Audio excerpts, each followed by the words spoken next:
আসসালামু আলাইকুম এভরিওয়ান। শখের রান্না চ্যানেলে আপনাদের সবাইকে ওয়েলকাম জানাচ্ছি। আজ আপনাদের তৈরি করে দেখাবো মুচমুচে গুঁড়া পেঁয়াজু। বিভিন্ন মেলায় এই পেঁয়াজুটি দেখতে পাওয়া যায়, আবার বর্তমানে স্ট্রিট ফুড হিসেবেও এই পেঁয়াজুটি বেশ জনপ্রিয়। তো চলুন শুরু করা যাক।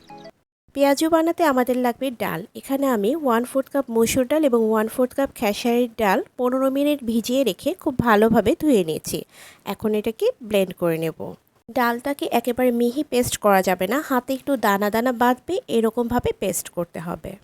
একটা মিক্সিং বলে নিয়ে নিচ্ছি 1/2 কাপ পেঁয়াজ কুচি, 5-6টা কাঁচামরিচ কুচি, 1/2 চা চামচ রসুন বাটা, 1/2 চা চামচ আদা বাটা। দিচ্ছি 1/2 চা চামচ হলুদ গুঁড়া, 1/2 চা চামচ মরিচ গুঁড়া, আর 1/2 চা চামচের চেয়ে কিছুটা কম গরম মশলার গুঁড়া, স্বাদ মতো লবণ, জিরা বাটা দিচ্ছি 1/2 চা চামচ।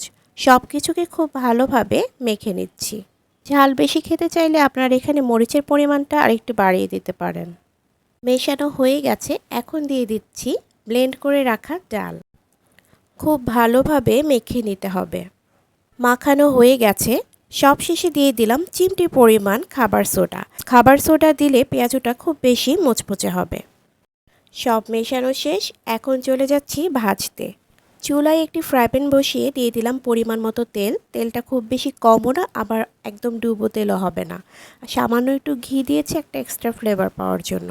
ছোট ছোট করে পেঁয়াজগুলোকে দিয়ে দিচ্ছি। কোনো শেপ করবার দরকার নেই, হাতে নিতে হবে আর দিয়ে দিতে হবে। চুলার ফ্লেমটা মিডিয়াম টু হাইতে রেখে এক পাশ ভেজে নিতে হবে 5 মিনিট। 5 মিনিট হয়ে গেলে সবগুলো পেঁয়াজ উল্টে দিয়ে অপর পাশটাও 5 মিনিটের মতো ভেজে নিতে হবে।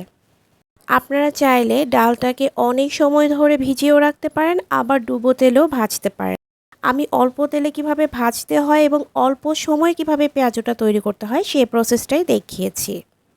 ভাজা হয়ে গেছে, এখন একটু উল্টে পাল্টে এগুলোকে তুলে নিচ্ছি।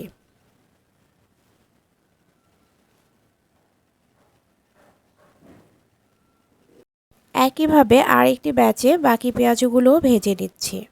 ভাজতে ভাজতে একটু কথা বলে নেই। আমার চ্যানেলটি যারা সাবস্ক্রাইব করেছেন এবং চ্যানেলের রেগুলার ভিউয়ার্স যারা আছেন তাদের সবাইকে জানাই অসংখ্য ধন্যবাদ। আশা করি পরবর্তীতেও আপনারা পাশে থাকবেন। একইভাবে আরেক ব্যাচ পেঁয়াজও ভেজে নিলাম, এখন এগুলোকেও তুলে নিচ্ছি। সবগুলো পেঁয়াজও তুলে নিয়েছি। একটা পেঁয়াজও আপনাদেরকে একটু ভেঙে দেখিয়ে দিচ্ছি। দেখুন কতটা মুচমুচে হয়েছে। এভাবে বানালে পেঁয়াজুটা অনেক সময় পর্যন্ত মুচমুচে থাকবে। আশা করি আজকের রেসিপিটি আপনাদের ভালো লেগেছে।